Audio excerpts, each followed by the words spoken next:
So we're here with Anders Thusen. He's the brain behind Indie Adams Morgan. And you spotted this. You decided to do music here. You're doing live events. Yeah, I mean, we started talking about this. I talked about this with the owner 15 years ago.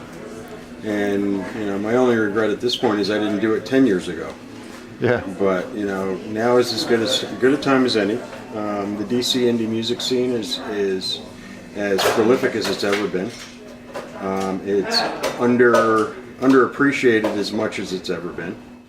I saw the opportunity with this venue that even though it has this weird stigma of being a pickup joint and a dance club, and that's great for music. You know, what are you talking about? Never done live music, so on any consistent level.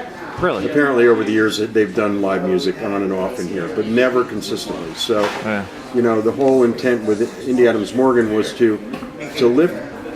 You know, the whole bottom line of Indie Adams Morgan is to lift the spirits of this neighborhood and to create a higher vibration, which will ultimately bring better types of crowds to this neighborhood to support the businesses that are here.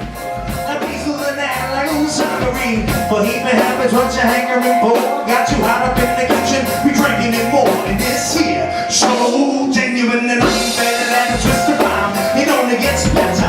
Unstrung guns, metamorphosis, and dig the over excavation. We break some new ground, resolute with our retention from the moment we start. This is your reintroduction, high hands on the station.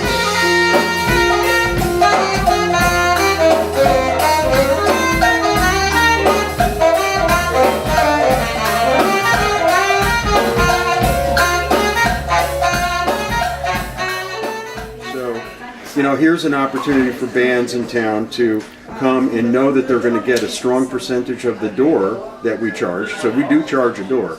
Important for people to know that door covers the expenses of us operating the show, and everything else goes to the artist. So in general, it's 80 to 90% of the door will go to the bands that play that night. So that's great. And by the way, the door charge is not much. It's like 2 lattes at Starbucks. Yeah, it's a beer. You're right. It's a beer at a fancier beer joint. Exactly. So I mean, and you're getting 3 bands in most cases. It's a fair deal. Sometimes 2, and you know, anywhere from $8 to $12, and certainly some touring bands are going to be 10 and 15. Yep. But it's an opportunity to see some incredible music at a really cut rate in reality. Yeah. I'm a Bowery guy from New York, and I go to the clubs where if you're talking in the room, everyone turns around and looks at you, and it's time for you to go outside and talk. So, I mean, to me, that's what I'm trying to foster here, and maybe it's happening. I think it is, and I think critical mass will eventually occur where I'll get a room full of people who are here to listen, and that would just be a beautiful thing. And then to carry that forward and have a place where people know that they're going to come, they're going to get great music, even if they don't know the bands or they don't have the time to listen through the bands. It's like, hey, it's Thursday night, it's jam band, let's go out.